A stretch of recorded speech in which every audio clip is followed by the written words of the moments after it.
All right, good morning, everybody. Thank you all for joining us today for the first episode of our monthly online talk show, FinTech Fireside Asia. It is a show where we bring you some of the brightest minds from the FinTech space in Asia and sit them down for a casual chat. I'm Vincent, your host. The show is produced by the FinTech News Network and made possible thanks to Finastra. Today, we're joined by Kelvin Choi, the chairman of AMTD Group, as our first guest. Hello, Kelvin. Thank you for joining us. Hello, Vincent. Good Hi. to be here with you So, today. yeah, glad you could be here. In the recent months, your team has been keeping my team really busy with a flurry of announcements, from launching your virtual bank in Hong Kong, Airstar Bank, to your recent acquisition spree of in Singapore, which includes well-known names like PolicyPal, FormoPay, CapBridge, and also your DigiBank application in Singapore with funding societies SP Group and Xiaomi as well. So, Kevin, for the audience members who are tuning in today, who may or may not be so familiar with the AMTD Group, can you give us a rundown of your company and yourself? Sure. I'm, of course, delighted to do so. Once again, thank you, Vincent, to offer this opportunity. AMTD is a company founded by Chun Kong Group. Now we call it the CK Hutchison Group back in early 2000. So very interestingly, even at the beginning, the fintech power have been actually built into the DNA of AMTD. So actually the four words AMTD actually represent the four letters at minus times divide. So number correlation, big data, that's how Chun Kong originally, when they think of this overall venture to start with.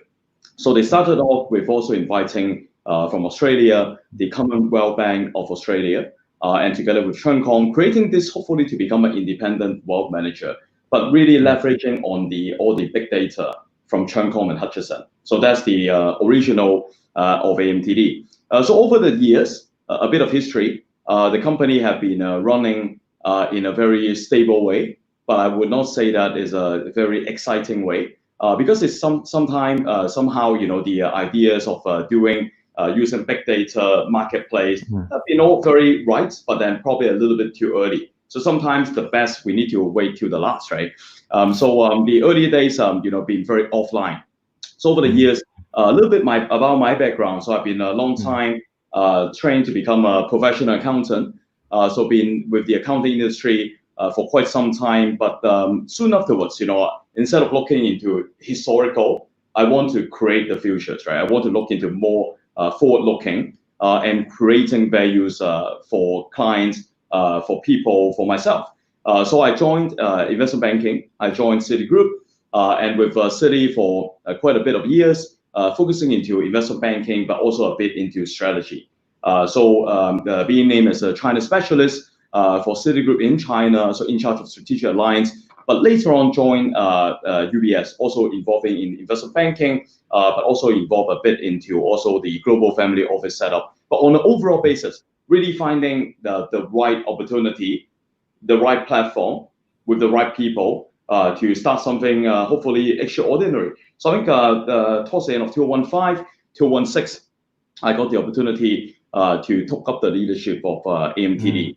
Really thinking into it as to I want to get the best out of it, but to create something even better out of what's the existing for AMTD at that time. So I changed it from a retail focused model into more like an institutional focused, big corporate focused model. So then the overall thinking at that time also been very important. The center around ecosystem building.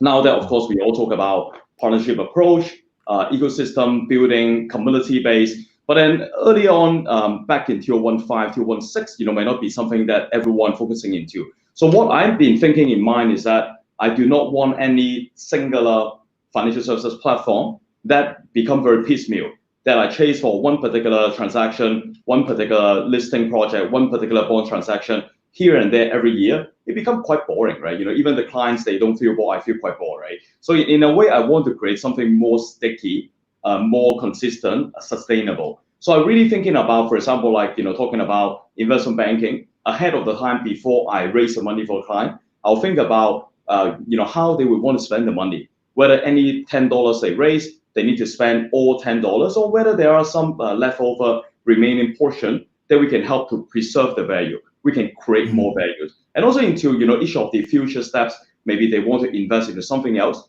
so we could find them the right investment target. Or maybe into the upstream, downstream, we could partner with them so that they spend less than $1 on $1 item that we can partner with them to co-invest together. So the whole idea, to keep it short, is that from investment banking we cross-sell into asset management. From asset management we cross-sell also into corporate insurance brokerage.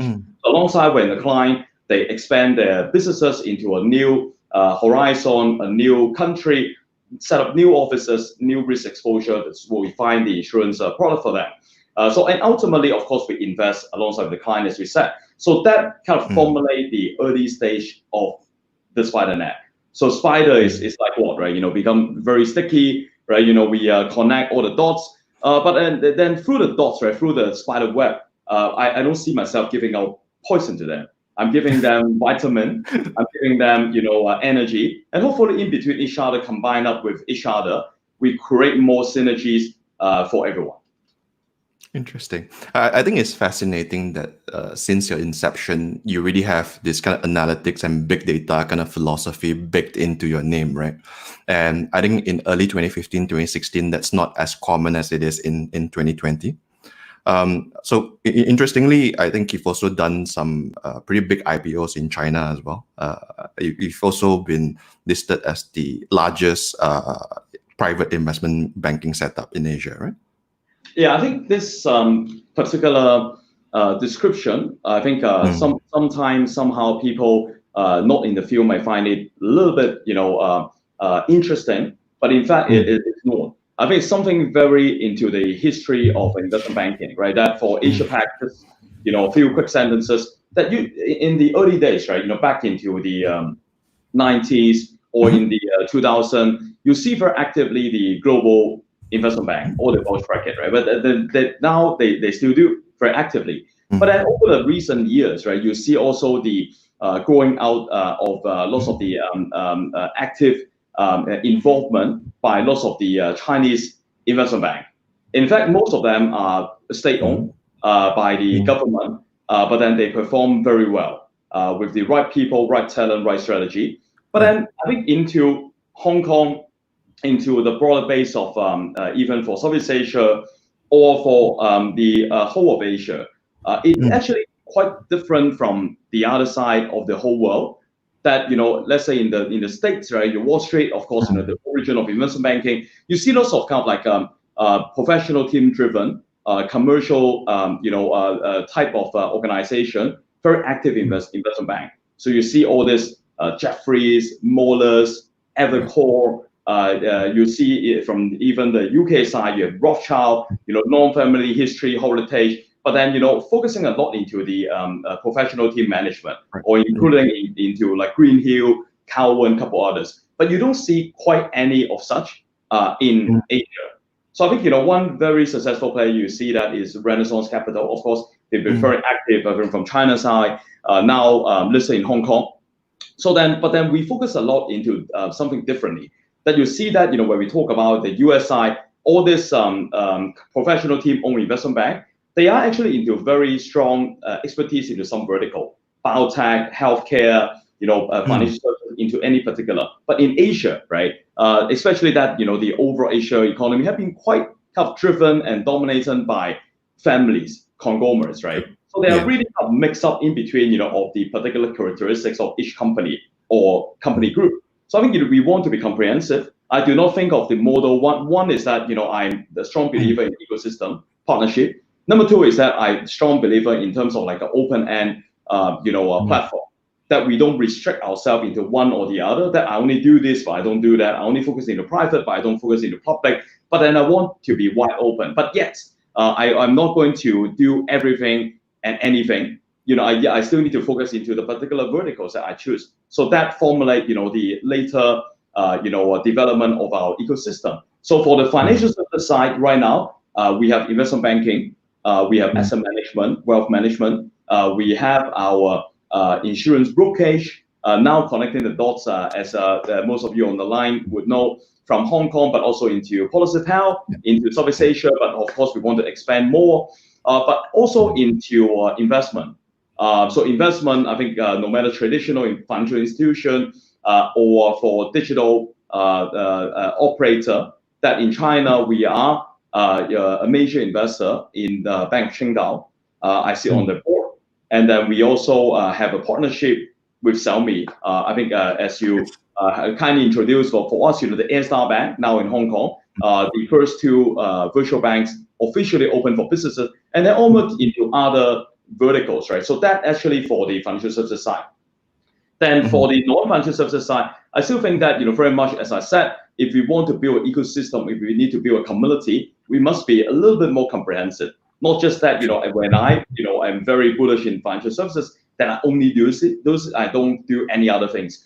So then, I'm now also into education. I'm a strong believer of education, exactly. So I'm a strong believer into building talents, grooming talents. Thinking really about that. Not thinking for the current point in time. Honestly, it's really thinking about much longer time. Into the future. That if I want any organization, my organization to be strong, resilient, and have the right talents, I must kind of like prepare, ourselves and prepare, for the market, prepare for the community. Sure. Yeah. So now that for education, for talents, we've been doing the following. One is that we have with the Hong Kong Polytechnic University, we created the first FinTech school in Hong Kong. So this FinTech school now is not just an institute or program, but it officially giving out PhD degree in FinTech.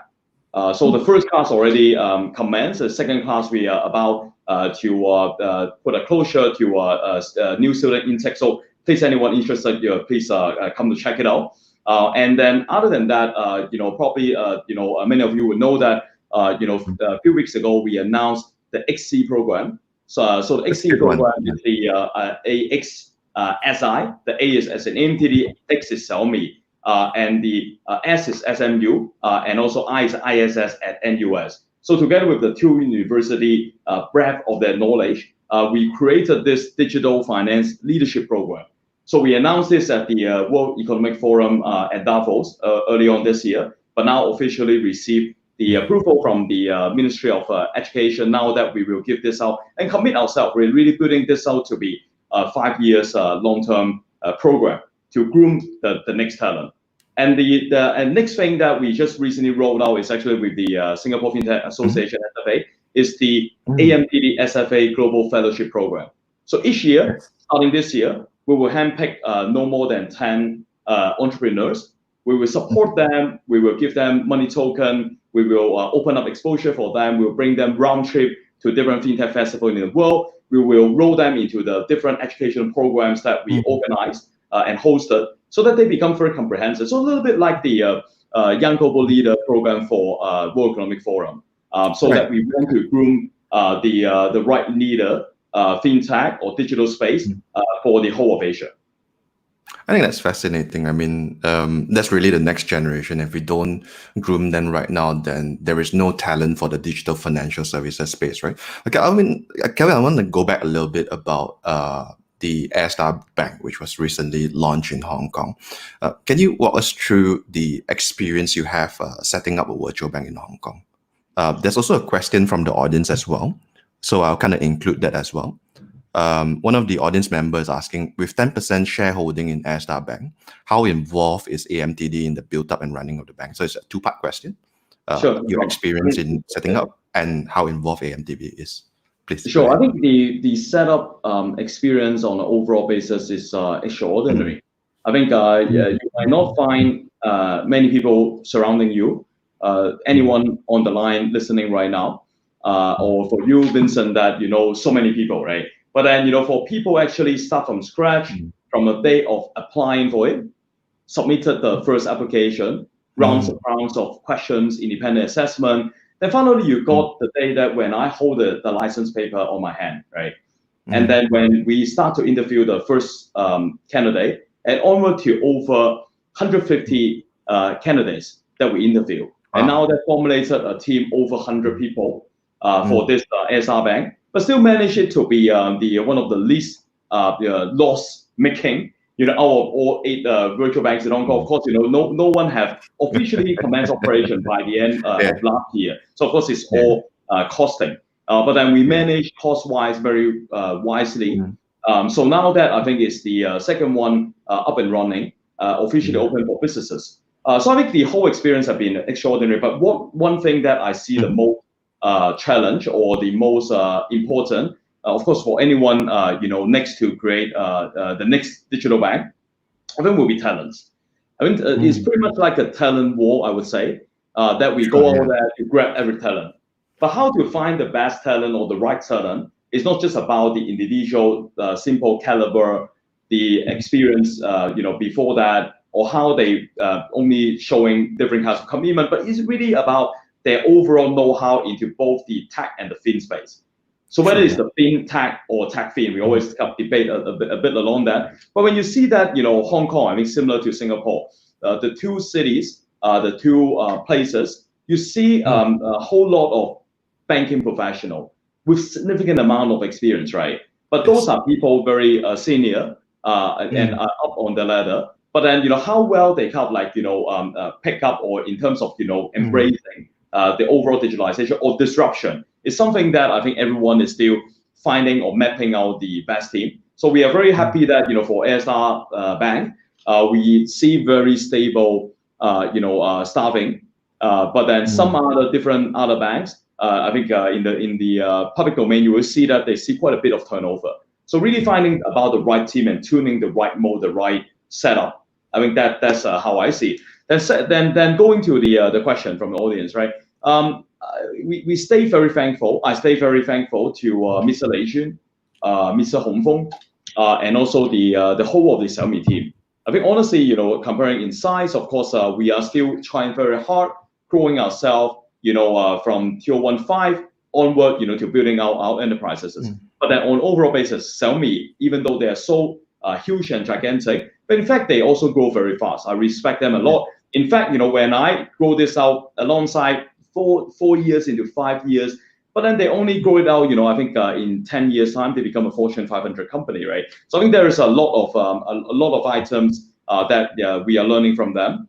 But yet at the same time, and for the Hong Kong market, I think the know-how about the local financial services industry knowledge, and also how we run regulated businesses in Hong Kong for so long, and also the connectivity, really when we talk about the ecosystem approach, how we connect the dots with lots of the conglomerates, corporates in the local space. I think something that we contribute and work very closely with Xiaomi. And if you look a little bit into the AMTD shareholders group, now that we still have Chung Kong as our shareholder at the group level, but multiple layer, you now see the presence of different families or conglomerates across Asia. The Henderson Land, Mr. Peter Lee, he is our shareholder. We feel very proud. And we also have Sun Hung Kai. We also have Regal. We also have FICE Consortium. We also have different others, right? And I think across border base, we also have institutional name like Morgan Stanley Private Equity and also value partners that we also work very closely with. And I think the 10%, 90%, I think is the first time we partner with Xiaomi. Then onward, you see that, for the other digital ventures that now we partner with Xiaomi, with lots of trust from them, we are stepping up the shareholding and taking up more of the overall leadership. But in fact, I mean, just to close up this topic, for the ASR Bank, we are very glad that with lots of trust from Xiaomi, the CEO, was sent in by AMTD. So Dr. Frederick Lau, he has so much experience previously with the US regulator and also with the Hong Kong Monetary Authority as a banking supervision head. So he is also a vice chairman of AMTD. So I think having the only executive director on the board and the CEO, we are actually with lots of trust with Xiaomi, partnership with them. We involve very closely in running the bank. Thank you. That's a very comprehensive answer. And to your point about talent in Hong Kong, I think especially during the early period when everybody just got the approval from HKMA, there was a rush for talent, right? And everybody's considering, oh, should we get overseas talent? Should we get Hong Kong talent? And I think similarly in Singapore, you'll see the same thing.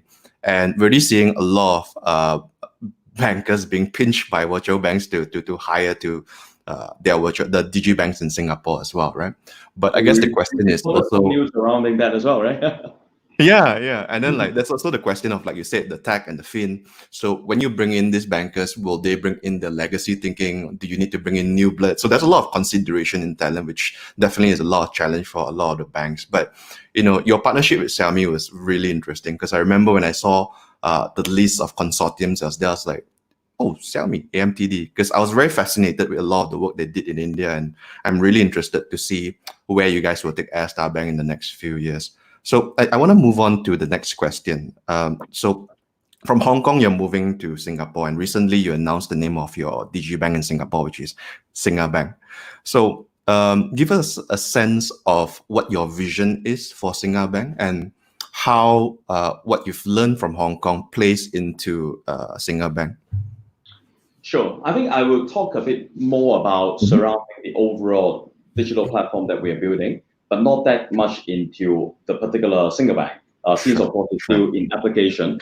I think on an overall basis, I see that the current time opportunity is really that I always kind of call it the time zero opportunity. So not even into day one. That now everyone, even though we are so much into the digital age, the overall digitalization pace get a lot faster because of COVID-19 and everything. But then still that, in terms of the different digital major financial services licenses, right, they're still very much restricted into the particular places, right? So for the Hong Kong Airstar, the digital bank license, it allows us to operate in Hong Kong and serving Hong Kong people, Hong Kong companies, but not outside of Hong Kong. But of course, same thing, I think, for any licenses, for Singapore, for Malaysia, for any other different places, right? But ultimately, it's still not yet into the kind of concept of when I have a digital bank and I open a digital branch elsewhere. But of course, we really don't need it because it's digital space, right? It's supposed to be all seamless, right? So ultimately, that of course is we respect that is a highly regulated businesses, banking industry. It's really important that we, if we want to be successful, I don't believe it in, as I mentioned before, that it's very much restricted into one place, one country, one particular venture. So it must be connecting the dots. I think maybe not everywhere, but maybe into the major markets that one intend to operate, or from our end how we intend to operate. So you pick up the right point. Is really surrounding that maybe for the different places, resources of the overall network, not only for ourselves but maybe for Xiaomi, but maybe for our different other partners, right? So what are the places that we have more leverages into that we could build out something meaningfully to have not only on an influential basis, but really hardcore in terms of how we can contribute and how we can provide values to the end customers, right? So I think user experience is something we focus a lot into, and that is actually one big item by Xiaomi. I think as we all know.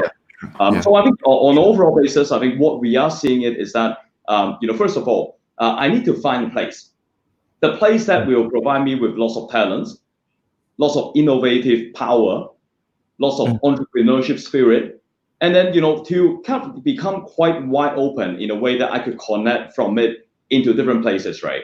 So I picked Singapore for our overall digital venture that we see it as very universal through Singapore into the rest of Southeast Asia, and Hong Kong and Singapore also working very in good partnership, even though some people will think competition, but competition also brings partnership. I mean, in this world, it's really about collaborative powers, right? So how we see it that for first of all for the headquarter base will be important that we set it for for Singapore. I think it's AMTD digital. Then secondly, then how we build it out. I think I need some good building out of the overall model. As we said that I'm not just into one particular country or one particular vertical. So in terms of the overall, I'm into not only digital bank, but digital bank, digital insurance, payment, digital asset exchange, or into different other verticals. You can cover into many sub verticals, right? You look into the overall any kind of FinTech mapping. But then of course into the major tools and items that we are focusing into, right? So I think this is something that we are not just doing it in one country, and it doesn't mean that I think for people not understanding about the whole vision, It's not about we only doing it this into Singapore. We'll do it in the major markets that we have strong belief into, that we intend to operate.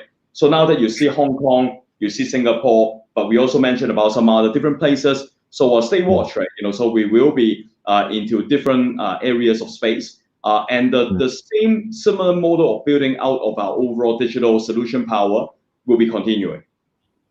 Well, we'll be watching with great interest. And I think you mentioned some of the verticals. You have the digital insurance, you have the payments, and the digital asset exchange, which is directly the acquisitions that you made recently, right? PolicyPal, FormoPay, and CapBridge. So what is the synergy over there? Like what made you look at these companies and think, hey, these are suitable acquisition partners? And a follow-up to that question is also, what are the next potential acquisitions that you're looking at for AMTD Group? Sure. I think not that much different from how I think. In fact, I might think quite the simple way, right? So everything that I think is surrounding talents, right? So nothing that I could perform and go it out, from the overall AMTD simply by myself or even by our existing team. I think it's really about into different markets. First of all, I believe in several important principles. One is I need talents, but talents that are very global. Global means they are very global, but yet they are very local. So I always believe in localization, but yet I want people with kind of like international mindset or a wide overall set of mindsets. That's number one. And number two, I think we are finding the right people, the right talents for the particular sub-vertical that we are focusing into.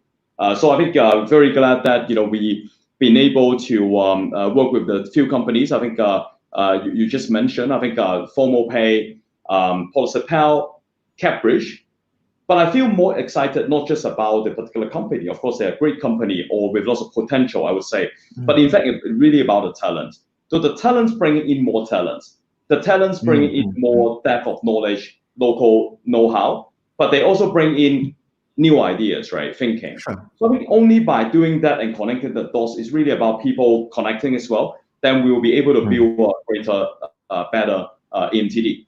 So I think onward to the next acquisition, I think anything that could help me to build my spider net into a greater form, providing more synergies within the members of a spider net, or adding on more fundamental or core set of tools to support my solution overall building, or anything help me with in terms of the community building, or in terms of how I see customer acquisition. On an overall basis, I will be looking into. So I think also thanks to the leadership of SFA and also MAS as from the regulator side or the government side. I think I treasure a lot the opportunity to partner with the right people, with the right institution to do the right thing at the right time. So I think the AMTD solidarity scheme of arrangement. I think I feel a lot happy of doing that.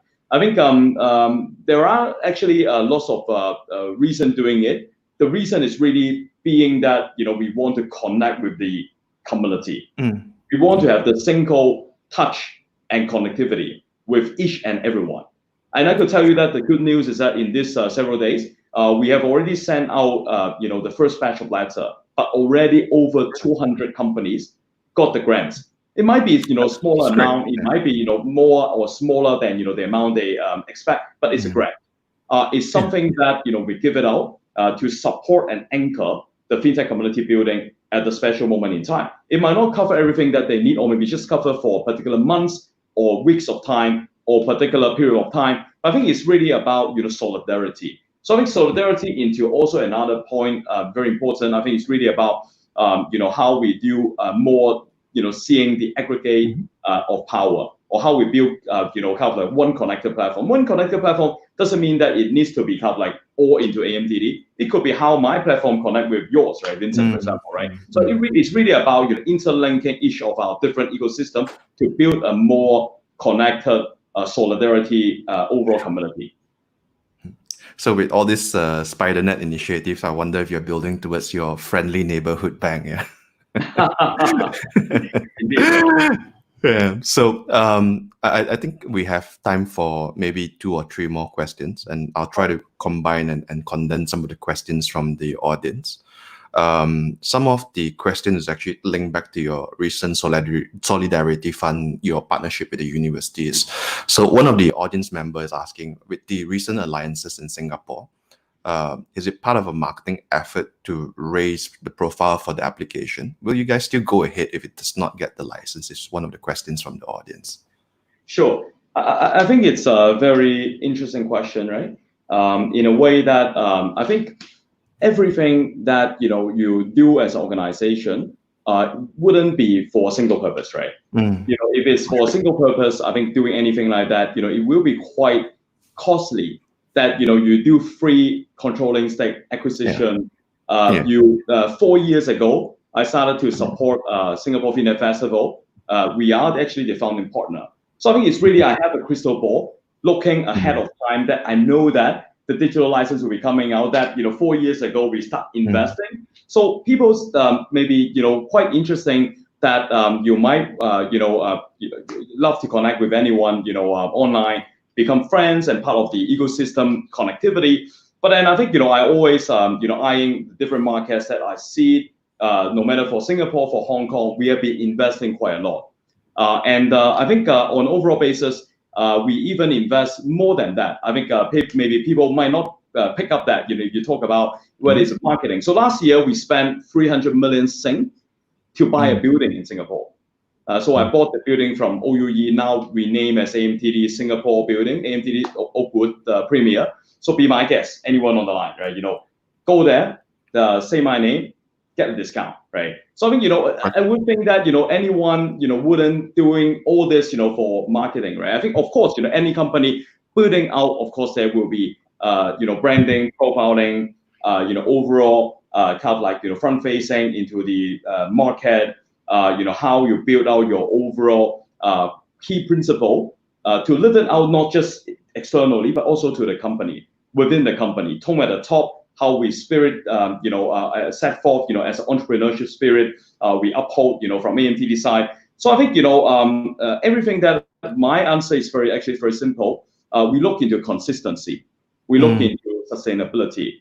So, Vincent, you and I, we can do another webinar, maybe 12 months from now, 24 months from now. So then you will see lots and lots of efforts that we continue to invest, not only into the places that we now have strong belief into, but continuously into those places, but also into some new dimensions. So my eye into the overall opportunities, I could tell all of you, far more aggressive than you see. It's not just Hong Kong, it's not just Singapore, it's not just Asia, but we are eyeing global. So if you're talking about marketing efforts, maybe yes, right? But then we'll do it on a global basis. I think it would be unthinkable to spend such an amount purely for marketing. Of course, there is some marketing elements, but purely for marketing, just the amount, it would blow my mind if that's what you guys were doing. So let's move on to the next question. So this next question is about route to profitability and also how to differentiate yourselves from others. So to put it together, this question is number 1, do you see any challenge to profitability in Singapore for your digibank? And number 2, how do you plan to differentiate yourself? So after this question, we'll ask a final question and then we'll close off the session. Go ahead, Calvin. What are your thoughts on this? Well, I think this question is a bit tricky, not tricky in terms of the question itself, but because it's actually become a little bit secret, right? Commercial secret, right? Yeah. So we exactly tell you how we get ourselves into the particular kind of like overall building out of it. Those are of course a secret recipe, right? But I would tell you that what I strongly believe into, or the core theme into running any digital organization, no matter it's digital bank or different digital ventures, again, right? I believe in terms of one-stop holistic solution. So we wouldn't offer anything piecemeal. We wouldn't offer anything broken link. It will be very comprehensive. That's number 1. And number 2, I think what I could say is that It's actually very ecosystem partnership approach that we will adopt. That we will have many friends, right? So hopefully on the line, maybe new friends or not yet friends, and can become my friends as well. But then of course we need more friends, and we will have lots of friends. That's number two. And number three, I think, is in terms of talents. So our secret weapon, in fact, I could review it now, is actually people. It's actually how the tactical mindset, how we sustainable commitment. I think all these are our secret weapon. Wonderful. And suppose there are some friends who are on the line now and they would like to get in touch with the AMTD group. How would these friends go about getting in touch with the group for potential? Well, the best is for Vincent you to connect the dots. But if not, find me on LinkedIn or I'm sure that there are so many common friends, right? So please outreach to me. I'm always available because I don't sleep.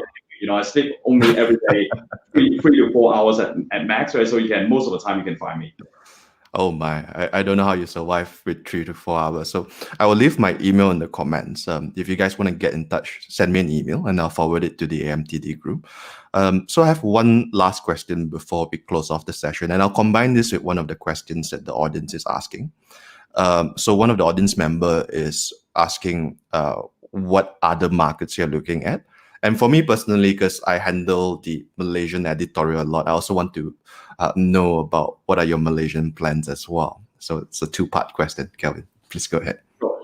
I think I cannot be too restrictive or too picky now, as I could tell you very truthfully that I think any markets that offer me opportunities or I find the right partners for the right market, then those are the market that I want to get involved. And this is not something, kind of like of a playful question that I answered, kind of indirectly, but it's true, right? So think about, countries that when you see, when Vincent, you mentioned about India, for example.